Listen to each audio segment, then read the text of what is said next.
Estamos com você.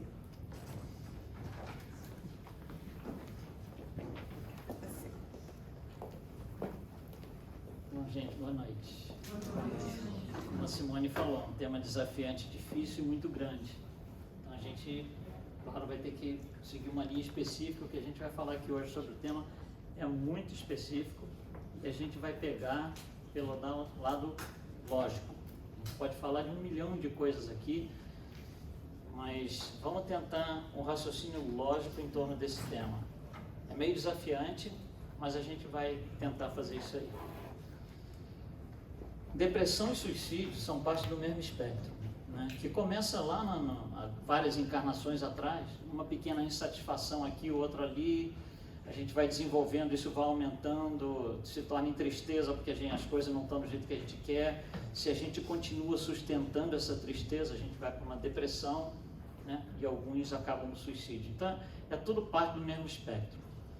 Duas coisas que a gente tem que entender, que é parte da parte lógica, né, que a gente está tentando falar. Primeiro, quanto mais perto do ponto final você está, menos você tem sensação de livre-arbítrio.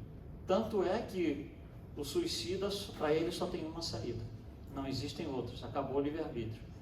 E Allan Kardec explica isso muito bem no livro Obras Póstumas. E, ao mesmo tempo que a sensação de livre-arbítrio diminui, a sensação de sofrimento aumenta. Então, quanto mais para próximo do ponto, né, suicida ou depressão que seja, maior o sofrimento. Para a pessoa que está na situação, ela não está muito preocupada com o livre-arbítrio. Não é uma coisa que está nem no radar da pessoa, mas o sofrimento está. E é isso que ela quer eliminar. Ela quer destruir, eliminar o suicídio. E acaba não dando certo, né? No livro Céu e Inferno, que é um livro espetacular, é quase que a gente pode usar esse livro quase que uma referência, né? No início do estudo de suicídio. O livro tem 2 partes. A primeira parte, Allan Kardec reconceitua ressignifica vários conceitos clássicos: céu, inferno, demônio, anjo, sofrimento, dor. Ele ressignifica isso. E na segunda parte, ele coloca transcritos integrais, na íntegra, das reuniões mediúnicas que ele participava, agrupados pelo tipo de espírito que se apresentou nas reuniões. Um desses grupos é o grupo dos suicidas. E a gente vê um desespero total nesses espíritos, agora desencarnados, reportando a situação deles. Então eu peguei um desses transcritos, que a gente não vai colocar aqui tudo, nem teria cabimento, que é um transcrito intitulado O Suicida da Samaritana, e eu selecionei 6 frases que esse espírito diz para os dialogadores, tá? Eu não coloquei o diálogo, mas só frases que ele coloca para a gente. Digam-me onde estou. Ou seja, ele não sabe onde está meio perdido, perturbado, né? Diga-me se estou vivo, este caixão me sufoca. Então ele ainda não conseguiu se situar. Ele está pedindo orientação ainda de onde é que ele está, né? Essas frases estão na ordem que ele falou. Eu estava abandonado, ninguém me amava. Daí o tamanho do sofrimento, né, que o fez cometer o suicídio. Eu ansiava pela morte, esperava repousar. Então aí ele coloca claramente qual era a expectativa dele, qual era o objetivo dele, né? Ele queria morrer para repousar. Eu já não acreditava em mais nada, estava desiludido. E, olha essa frase aqui. Estou abandonado. Estou é no presente. Então isso é ele agora desencarnado.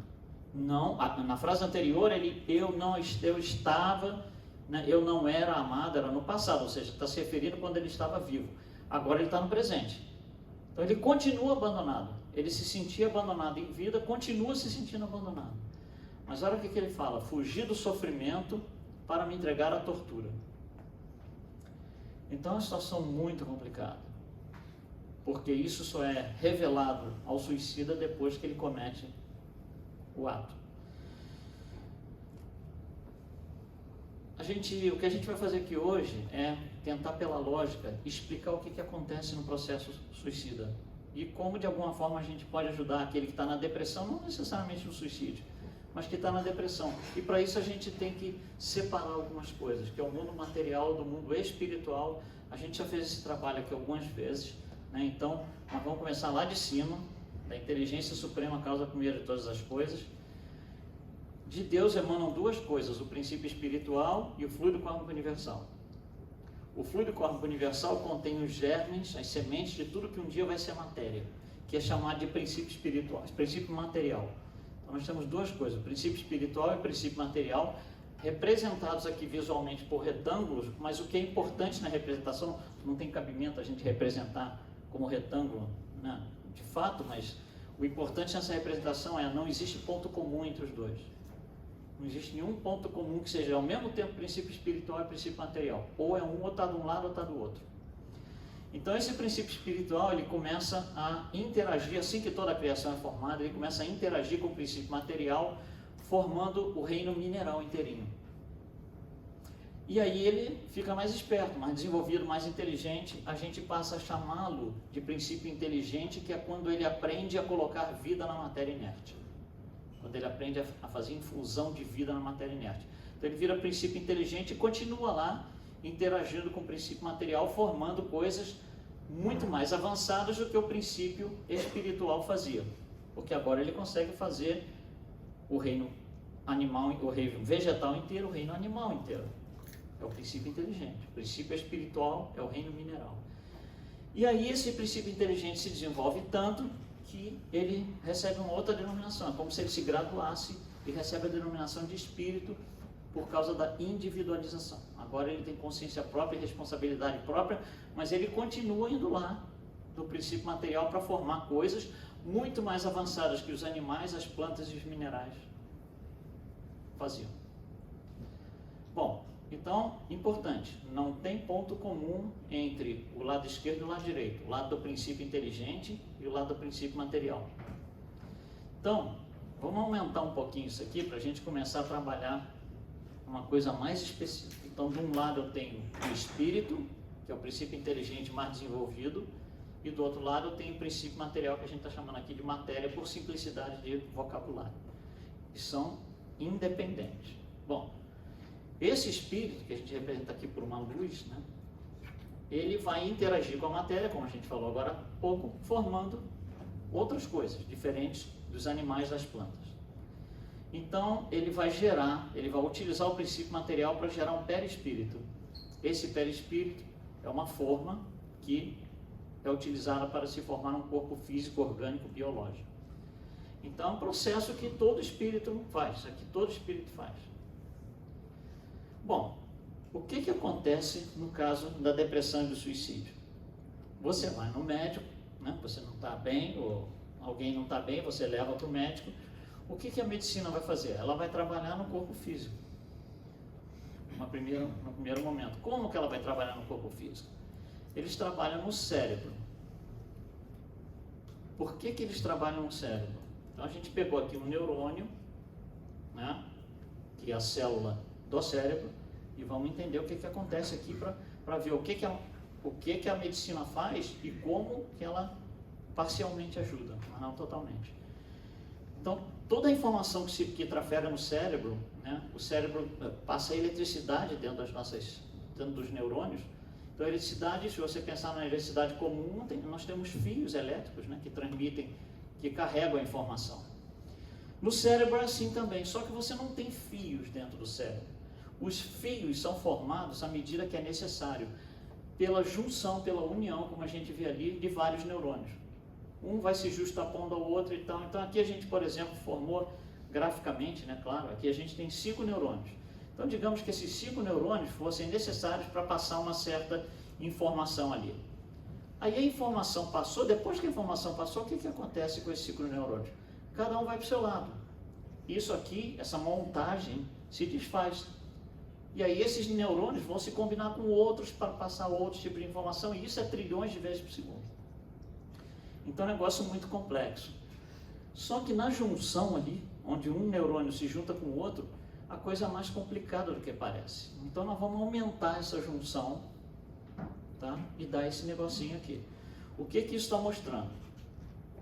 2 neurônios, um acima, outro abaixo, mas você vê que eles não se tocam, não existe contato físico, não é como fio, que você tem um fio aqui, um pedaço de fio aqui, e você encosta um no outro, amarra e pronto, não é assim.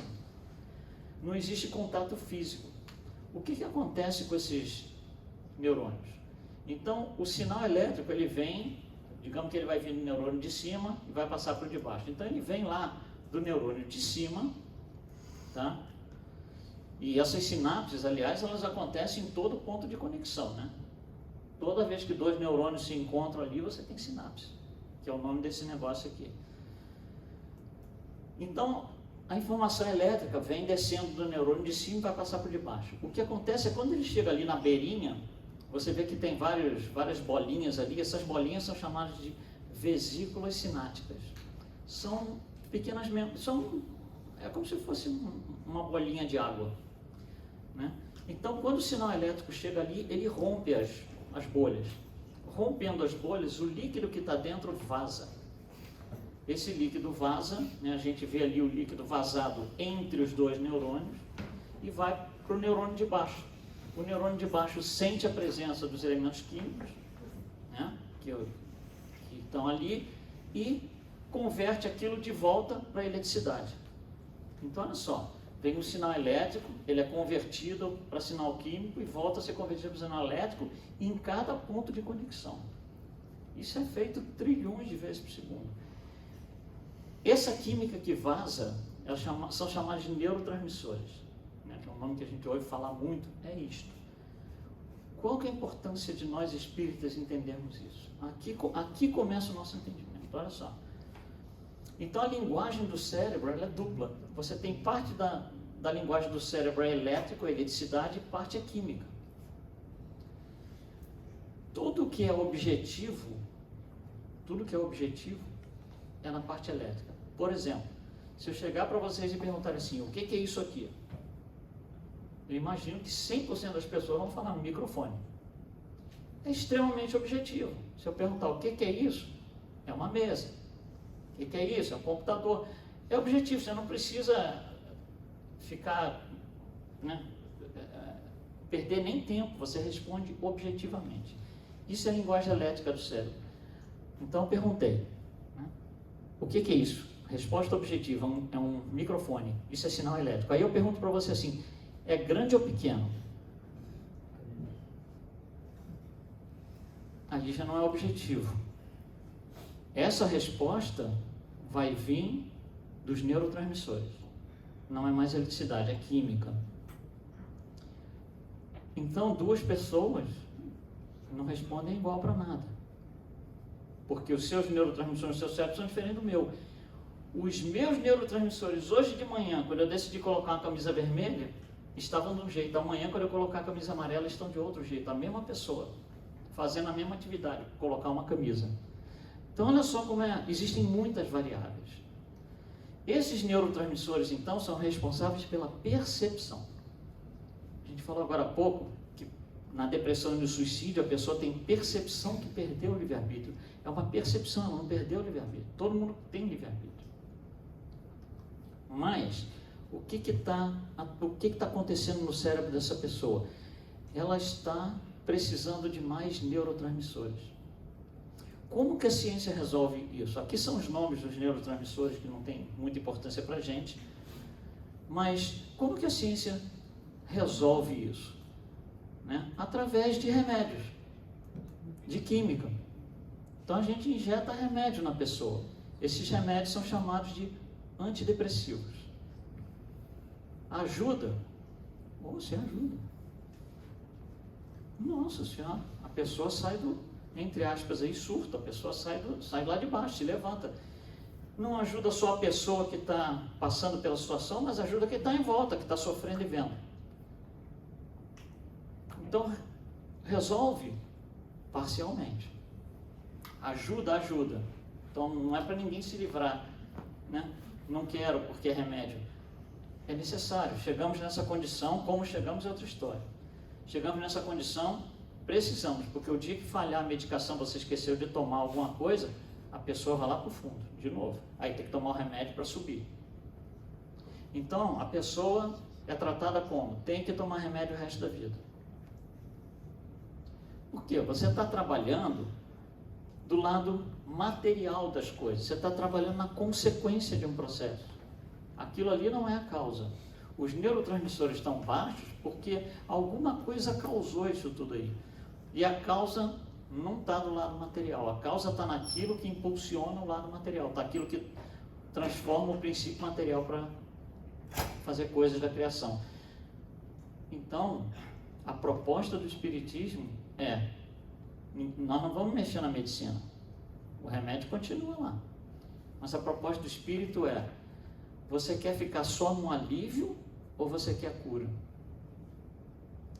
Porque o remédio dá alívio, claro que a gente quer o remédio, claro que a gente quer ver o nosso ente querido tomando remédio para não surtar, ficar ali, melhorar, ter mais equilíbrio e tal. Mas a gente não pode falar em cura, porque se você tem que tomar um remédio o resto da vida, isso não é cura, isso em linguagem técnica a gente chama isso de gambiarra, né? Mas é uma gambiarra no bom sentido, é um negócio fantástico a medicina ter chegado nisso. Não podemos desprezar, pelo amor de Deus, mas não podemos tratar isso ou encarar isso como cura. A proposta do Espiritismo vai além disso daí um pouquinho mais. E qual é a proposta espírita? André Luiz explica isso muito bem.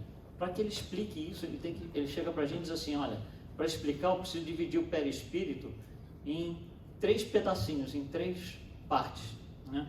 Que a gente chama de corpo mental, que é o que está mais próximo do espírito, depois corpo espiritual, depois o duplo etérico. O que está fazendo cada um desses aí, né? Isso tudo compõe o perispírito. O corpo mental é responsável pela geração de pensamento. Então, toda vez que eu penso, né? Então o espírito tem um certo sentimento, ele vai pensar alguma coisa, a produção de pensamento ocorre no corpo mental, porém, o corpo mental também está sujeito a pensamentos alheios. Então a influência obsessiva começa aqui. E ela vai ter uma importância muito grande em todos esses processos de depressão e suicídio. Então o nosso pensamento, né, é onde começa tudo. Nós estamos sujeitos à interferência de pensamentos alheios, aliás, eles acontecem o tempo todo. Agora, nós podemos aceitar essa influência ou jogar fora. Então, é uma questão nossa de livre-arbítrio. Mas o nosso pensamento é a alma de tudo, por assim dizer. O corpo espiritual é aquele que contém a lei a gente chama de lei de karma, muitas vezes, né? A lei de débitos e créditos. Ali estão computados, desde o primeiro dia, quando éramos simples e ignorantes, até o momento atual, tudo que é débito e tudo que é crédito. Tudo que fizemos certo, tudo que fizemos errado, está computado ali. O que acontece se eu tiver muito mais débito do que crédito? Se eu estiver no vermelho, mas muito no vermelho? As escolhas que eu fiz não foram boas, os investimentos que eu fiz não foram muito bons. E aí o que acontece? Pode chegar um ponto que eu não aguento a dívida, o fardo está muito pesado. Quando o fardo está muito pesado, eu estou vendo que eu não vou conseguir sair da dívida, muitas vezes nós acabamos nos levando para depressão e suicídio, porque não aguentamos o fardo, que é consequência de quê? Da falta de neurotransmissores? Não, é consequência disso daqui, dessas escolhas erradas que, através dos tempos, geraram um corpo físico que está baixo em neurotransmissores. Neurotransmissores, os remédios antidepressivos, ele ajuda, mas ele não soluciona nada disso daí. E tem uma outra questão, né? Estou falando da parte lógica da situação. No duplo etérico é onde existe a vitalidade, é onde está o fluido vital. O fluido vital é o tanque de gasolina. Então você enche o tanque de gasolina, o carro pode andar tanto. Quando acabar, acabou. Quando acabar, acabou. Você fica parado no meio da rua, né? Se não for reposto. Assim é o nosso fluido vital. A gente vem para um certo número uma certa jornada, né? Mas imagina o seguinte: qual é o propósito de você botar gasolina no carro? É você conseguir ir do ponto A para o ponto B, principalmente em longa distância. Quanto maior o tanque, mais longa a distância você percorre. O que acontece se você ligar o carro está parado, você ligou ele, e você nunca tirou o carro do lugar, você deixa lá. Depois de alguns dias acaba a gasolina, e você não atingiu o objetivo, que era sair do ponto A para o ponto B. Você detonou toda a gasolina. Nós detonamos o nosso fluido vital, fazendo coisas erradas e tendo que administrar débitos maiores que créditos, além de gerar novos débitos. A gente tem que administrar esse fluido vital, que ele vai vai indo embora, vai escorrendo pelas mãos assim. E aí o que acontece? Para lidar com isso, nós temos que utilizar o fluido vital, que era, né, para nos carregar numa jornada mais à frente, mas não conseguimos. Acaba antes do prazo determinado. Então é uma coisa que nós trabalhamos contra nós mesmos, né? Então, se a gente for olhar um pouquinho desse fluido vital, ele existe em abundância suficiente para a gente viver o que a gente propôs. Aí, nós propusemos a nossa encarnação antes de vir. Nós projetamos e planejamos essa encarnação. E para fazer aquilo ali, né, o que eu preciso? Eu preciso de tanto de fluido vital. Está aqui o tanto de fluido vital. Só que eu tenho que saber usar isso a meu próprio favor, né? Senão ele se esgota antes da hora. E se esgotar antes da hora, a gente vai embora. Porém, olha só, o que acontece com o suicida? Ele acha que está vivo ainda. Nós vimos aqui um diálogo interessantíssimo, o cara fala, eu estou vivo. Ele acha que está vivo. Por quê? Porque, olha só, o fluido vital dele, na hora que ele cometeu o suicídio, ainda não estava extinto, ainda tinha fluido vital. Ainda tinha fluido vital. Só que ele tirou a vida. O que acontece com esse fluido vital? Ele dá vitalidade, é por isso que ele tem sensação de que está vivo. Então ele vai ficar ali até o fluido vital se extinguir, ele vai ter uma perturbação espiritual muito grande. No exemplo do carro seria mais ou menos assim. Você tem, não sei, vamos dar um exemplo simples. O tanque cabe 10 litros de gasolina. Quando falta 2 litros, você bate o carro lá, faz alguma coisa errada. O que acontece com aquela gasolina? Ela ainda está ali. Para você conseguir dissipar essa gasolina, você tem que causar uma explosão, uma coisa assim. Você tem que consumir aquela gasolina, que não pode ser andando com o carro, porque o carro não existe mais. Você tem que detonar a gasolina, você tem que detonar o fluido vital. Enquanto ele não é detonado, o sujeito acha que está vivo e está sofrendo tudo que ele sofre ou sofreu em vida. É uma perturbação muito grande. E muitos deles, se não todos, reportam exatamente isso aqui. Eu senti o meu corpo sendo consumido. É como se eles tivessem, como se o cadáver fosse algo vivo para eles. Porque eles ainda estão ligados ali, na matéria inerte. Então eles sentem isso daí, é uma coisa impressionantemente horrível. Então, para quem, né, passa por isso, a situação é muito difícil. Allan Kardec explica dessa forma nesse texto aqui. É principalmente nos casos de suicídio que a condição de sentir-se vivo torna-se ainda mais aflitiva. O corpo físico continua ligado ao perispírito por todas as suas fibras. Continua ligado. Assim, o espírito recebe todas as convulsões do corpo e experimenta sofrimentos atrozes. Então, para ele que fez isso, piorou. Pelo menos no primeiro momento. Piorou absurdamente.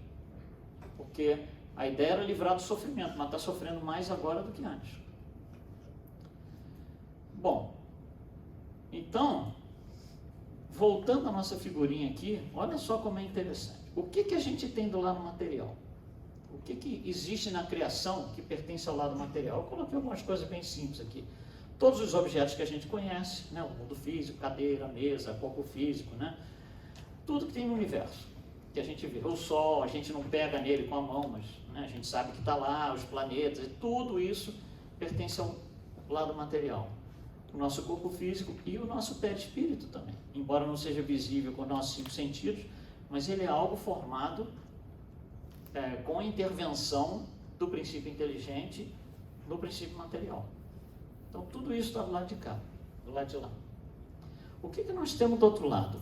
Algumas coisas aqui, como por exemplo, angústia, tristeza, raiva, mágoa, orgulho, egoísmo, vaidade, e aí vai longe, a lista vai longe. Tudo isso, não só coisas ruins, mas as coisas boas também, amor, caridade, fraternidade, tudo isso está do lado do princípio inteligente, não está do lado material.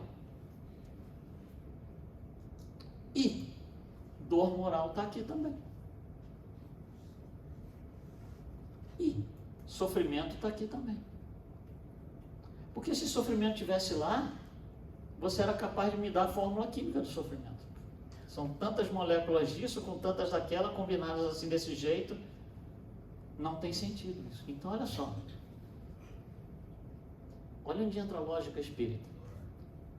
Se você quer eliminar o sofrimento que está do lado de cá, destruir o corpo físico não faz o mínimo sentido. Não faz sentido. É como, por exemplo, você vem aqui ao centro e vai embora e esqueceu o seu telefone celular, por exemplo. Chega em casa e você se dá conta, puxa, eu estive no centro e esqueci o telefone celular. Deixa eu ir lá na Walmart pegar o meu telefone. Você não deixou ele na Walmart, você deixou ele aqui. Não tem sentido você ir na Walmart pegar o telefone celular que você sabe que esqueceu aqui. Você está atuando no lugar errado. A sua intervenção, você está intervindo no lugar errado. Então, destruir o corpo físico não tem absolutamente nada a ver com melhorar o sofrimento. Pode destruir, pode não destruir, não vai mudar nada. Sendo que, se você destruir, o sofrimento que você já tinha aumenta. Mas, logicamente, não faz o mínimo sentido. Não dá para a gente destruir nada que não tenha forma. Você só consegue destruir o que tem forma. O que tem estrutura molecular. Isso você consegue destruir. O que não tem forma, você não consegue destruir. Por isso que o espírito é imortal, é indestrutível. Porque você não pode destruir algo que está do lado de cá. Se o espírito fosse destrutível, pudesse destruir, ele está do lado de lá. O que é um absurdo. Então, destruir o sofrimento não é algo que a gente consiga fazer. Ele tem que ser trabalhado para ser dissipado. Para que a gente ressignifique aquele sofrimento, use as condições que a gente tem que nos fazem sofrer e saia da ilusão de que o suicídio vai resolver tudo. E não precisa chegar no suicídio, já na depressão, né? que já traz pensamentos muitas vezes suicidas, mas no melhor dos casos, pensamentos muito ruins, negativos, de destruição, de quero acabar com isso, de não aguento mais. Sim, mas a destruição material é incoerente com melhorar o sofrimento. É compatível. Não sei se dá para entender a ideia aqui. É isso que o Espiritismo nos ensina. Então, olha só, nessa pergunta 957, Allan Kardec pergunta dos espíritos. De um modo geral, como é que são as consequências do espírito? E a resposta é muito interessante. São muitas porque depende do que originou. Você está sempre ligado àquilo que originou. A depressão está sempre ligada àquilo que originou o processo. O suicídio, a ideia de se suicidar, está sempre ligada ao processo. Porém, uma coisa é comum a todos os suicidas: o desapontamento. Por quê? Porque eles vão lá destruir uma coisa que não melhora o sofrimento. E aí ficam desapontados, desiludidos completamente. Isso para nós, né, é uma coisa muito clara em Espiritismo. Então a gente quis trazer essa ideia de forma gráfica, visual, porque é mais simples a gente, né, entender. Como é que a gente pode, em palavras muito rápidas e simples, algumas formas que a gente pode auxiliar aquele que está se candidatando ao suicídio, né? Primeiro, a gente tem que ter um entendimento todo que a gente colocou aqui, né?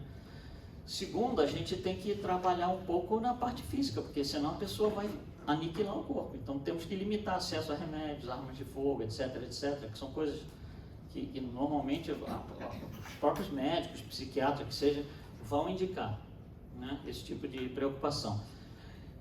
E a gente tem essa ideia de proibir tudo. Não vai fazer, porque a gente tem medo da pessoa executar aquilo. Então, a proibição, na nossa versão, nós que não somos aqueles que estamos pensando no suicídio, nós somos aqueles que estamos do lado, nossa versão de proibir vai resolver, porque eu proibindo, ele não vai fazer. Você tem que ter muito cuidado, porque olha só, quando você chega a ponto de pensar no suicídio, só tem um caminho. Não tem mais o livre-arbítrio, a percepção foi embora, só tem um caminho. Então, olha só, vamos imaginar que dentro dessa sala só tem uma porta. Se chega alguém e vem falar comigo e eu não gosto, o que eu vou fazer? Eu vou sair pela única saída que tem. A única saída que tem é aquela porta, eu vou embora da sala. O suicídio é a mesma coisa. Se ele se sentir agredido, contestado, né? Estão me proibindo tudo, ele vai embora. Ele vai pegar a única saída que ele conhece. Então nós temos que oferecer alternativas para ele, que é focar em algo que ele tem e não no que ele quer ter ou que ele deixou de ter. E o que ele tem? O que ele tem para oferecer? Quando você já ouviram falar em AA, né, Alcoólicos Anônimos?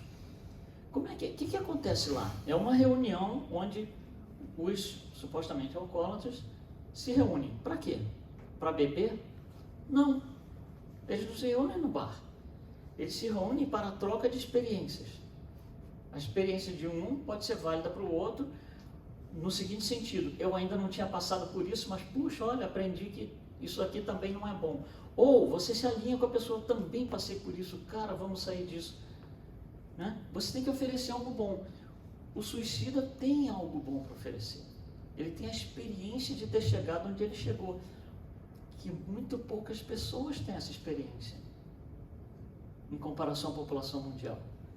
Parece estranho falar desse jeito, mas poucas pessoas têm a experiência que ele tem para usar aquela experiência e conversar com outros que estão tentando a mesma coisa, não para um incentivar o outro e virar bola de neve, mas para a troca de experiências. Claro que tem que ser um encontro assistido, né, por provavelmente um profissional que tem condição de levar, como é no AA. Mas olha só que maravilha, ele tem essa experiência. Se você consegue colocar para ele e falar assim, olha, você pode fazer um trabalho muito bom e tal, contando a sua história.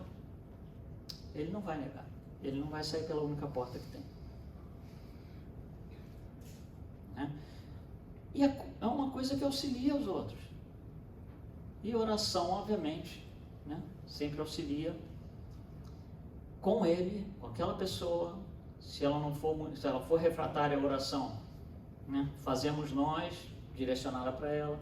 Às vezes perto da pessoa, às vezes não, mas oração, sempre oração, né? Não precisamos nem falar isso aqui numa casa espírita. Né? Então, algumas coisas para a gente fechar, para levar para casa. O suicídio é essa percepção de que o fardo está muito pesado. Então a gente não pode falar para a pessoa, está difícil, né? Pelo amor de Deus, porque ele vai para a porta. Não pode falar isso. A gente tem que ter sensibilidade de evitar esse tipo de conversa, esse tipo de coisa. Né?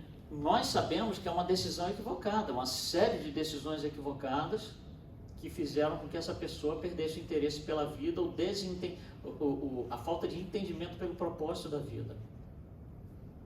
Então, quando a gente vai falar, não, mas a vida é tão bela e tal, a porta está ali. Se você bater de frente com ele, ele vai pegar a única saída que ele conhece. A gente tem que ter muito cuidado com isso. Porque para a gente que está ali tentando ajudar é fácil. Não, mas a vida é bela, olha. Ele não está olhando nada disso. Ele está preocupado com outra coisa. Ele está de olho na porta. Ouvindo você aqui sem olhar para você. Ele está olhando para a porta. Ele está a ponto de. Então nós temos que ter muito cuidado com isso. No Espiritismo a gente ouve falar muito em reencarnações regenerativas, que são reencarnações de espíritos que se suicidaram, detonaram o seu perispírito e precisam recompor esse perispírito, que é algo material, nós vimos, é algo material. Esse perispírito precisa ser recomposto. Então, esses espíritos vêm numa encarnação, às vezes, muito pequena, muito rápida, só para conseguir reformatar o seu perispírito, voltar para a erraticidade e planejar uma nova encarnação. E às vezes são espíritos que são natimortos, às vezes são crianças que morrem muito cedo, depende de vários casos aí. Mas eles vão ter que passar por uma reencarnação regenerativa, com muito auxílio, muito amor daqueles que estão em volta ali, fazem parte do círculo de amigos, não vou nem dizer família, né? Porque muitos deles se sentem tão abandonados que se revoltam contra a família e vão embora. E acham que não tem família, ou pelo menos expressam essa ideia de não ter família. E uma ideia final, para quem está se suicidando, ele não vê isso, mas a gente, como espírito, entende. É um autocancelamento. O que é cancelar? Isso a gente vai falar na próxima vez, cultura de cancelamento. Mas, olha só, cancelar é, eu não gostei do que o político falou, detona ele em todas as redes sociais, sai fazendo todo o mal possível e imaginável. O suicídio é isso, só que você faz contra você mesmo. Tudo está ruim, tudo tem que acontecer de ruim, tudo tem que ser eliminado contra aquela pessoa. Quem é aquela pessoa? É você mesmo. Então, quando a gente fala de depressão e suicídio, é delicado? Mas não é esse o ponto que a gente trouxe aqui hoje. A gente trouxe o ponto da lógica. quando nós, espíritas, entendemos essa lógica aqui, talvez a gente tenha um pouquinho mais de bagagem para trabalhar com aquele que está na depressão, que está se desconectando das coisas do lado de cá. Tá bom? Então é isso. Obrigado, boa noite. Obrigada, Luiz. Muito obrigada. E como aviso esclarecedor para vocês, se conhecerem alguém ou se estiverem passando por um momento depressivo que precisam de ajuda, nós estamos aqui para isso. O Centro Espírita é um grupo de pessoas que se reúne para ajudar um ao outro, não é? Então, gritem no Luz Infinita lá no WhatsApp, venham aqui, arrastem a pessoa para o centro. Nós vamos fazer o possível juntos, com amor, para que essa pessoa encontre a coragem necessária para se reabilitar. Então, fiquem de olhos abertos e podem trazer e correr para cá, que a gente vai ajudar no que a gente puder. E com certeza, o conhecimento da doutrina espírita nos ajuda, pela lógica, a saber que não é uma solução, não é? Só a vida e o amor e a luz são soluções. A Gisele está aí? Tem Gisele? Não? Então vem, Fátima, fazer a vibração. Todo mundo foge daqui, gente.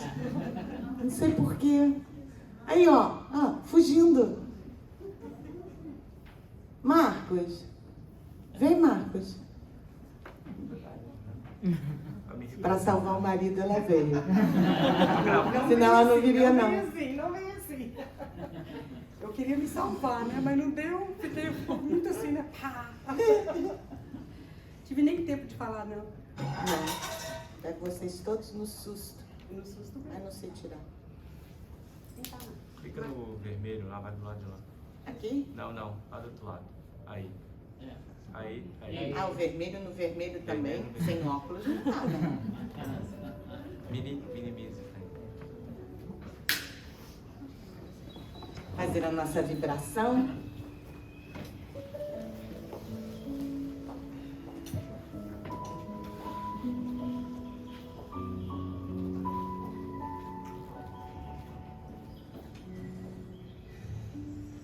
Então vamos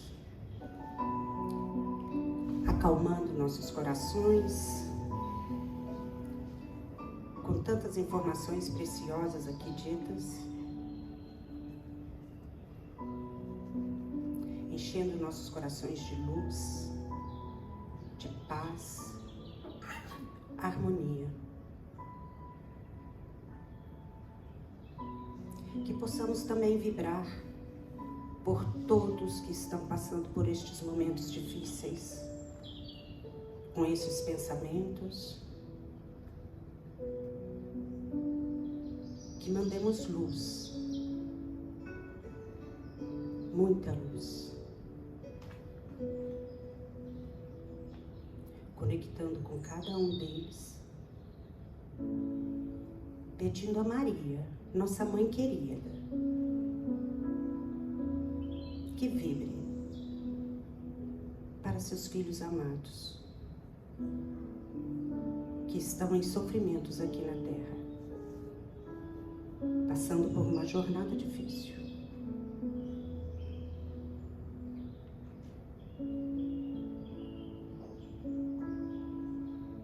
Vamos pedir também por nós mesmos,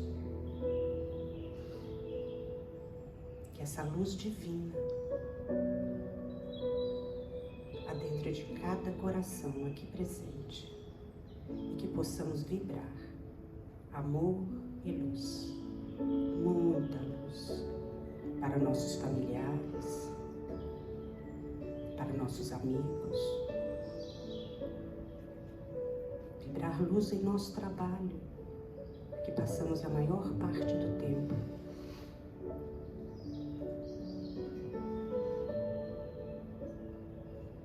conectando com Maria, nossa mãe querida. Pedimos,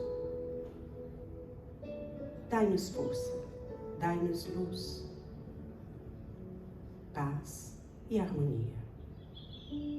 Que assim seja, que os passistas posicionem, por favor, para que possamos continuar nossos trabalhos.